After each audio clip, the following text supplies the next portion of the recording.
Robert Heinlein, in his book, The Man Who Sold the Moon, once said that censorship was like telling a man he could not eat a steak because a baby couldn't chew.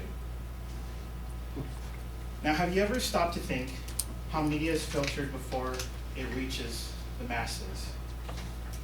How the MPAA, the ESRB, and the FCC were all created to filter out what you couldn't and could hear in music, film, television. Over the course of many years, censorship has evolved with the growing changes of all these different mediums. Today, I want to teach you about how censorship has affected the mediums of film, music, and video games. And what better way to talk about the subject than the earliest medium of media, film.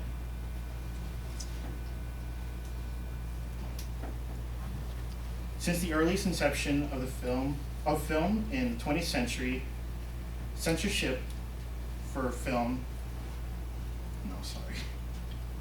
Since the earliest inception of film in the 20th century, all the different ideals that film could show you paved the way for film censorship, such as the Hays Code by the president of the Motion Picture Association of America, Will Hays. The Hays Code was a list of don'ts and be carefuls that most film studios were they could voluntarily follow, but was not strictly enforced. While voluntary, it was strong-armed by the Motion Picture Association, since they would not allow these films to be shown in American theaters if they didn't follow any of these rules. Although it seemed as though the Hays Code was becoming outdated, as audiences felt that they were ready for more mature ideas in the film industry, and with box office sales and audience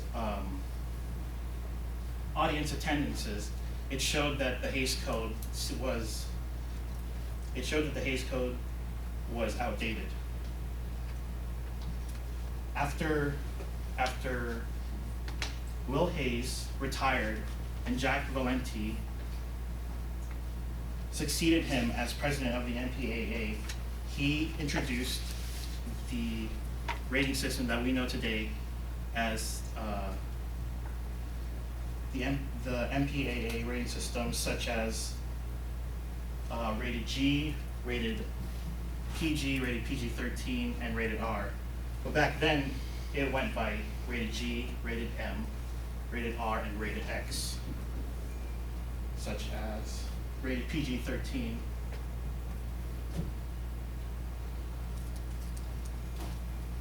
Before it became PG as it is now, it was called rated M for mature audiences.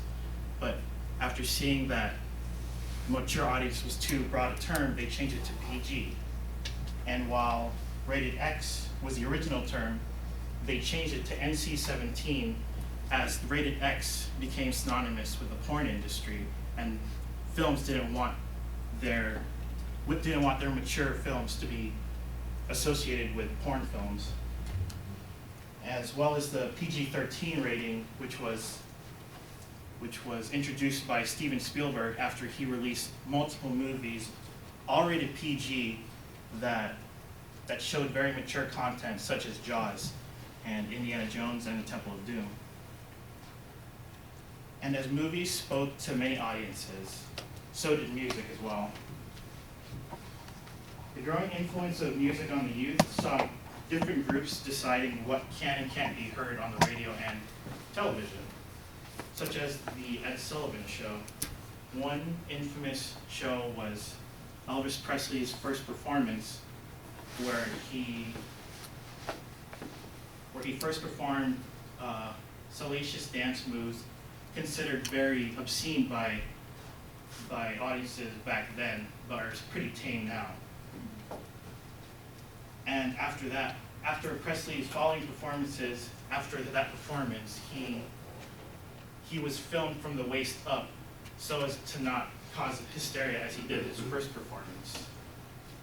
And by the time people became more aware of all these obscene bands that came into play, bands such as the Rolling Stones were being censored before they could even perform on the Ed Sullivan Show, and the Doors were outright banned from the show for not following their guidelines. And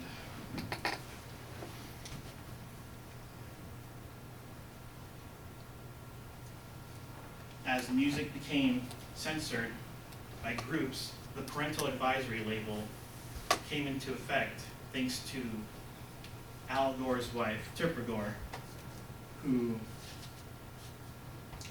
after hearing very, very controversial lyrics from the Prince song Darling Nikki, advocated that the parental advisory label come into effect to warn parents about what their children could be listening to and what music could be affecting them. As congressional hearings to put into effect the parental advisory label, labeled all these different bands porn rock because of their very, very risque lyrics.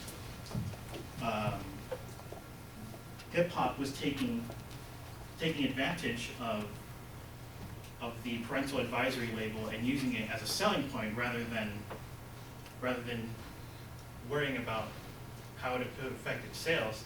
As NWA Straight Outta Compton sold many records, they due in large part to the parental advisory label.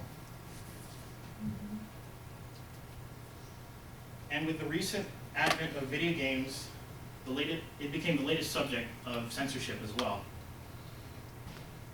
The potential dangers of violent video games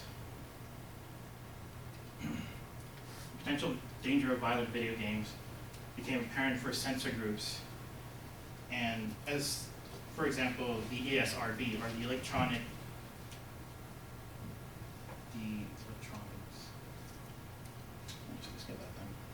the ESRB, which is the ratings board that would basically rate every game as you see rated E, rated E10, rated M, rated T, on all that. One example of the earliest form of censorship for video games was the video game Death Race, which had players mowing down characters labeled gremlins when released, but word had got out to the public that the characters were originally labeled pedestrians, which caused an uproar for American citizens. Another more infamous example would be the Mortal Kombat video game series, as the fatalities and the violent nature of the video game caused the creation of the ESRB due to children playing the games.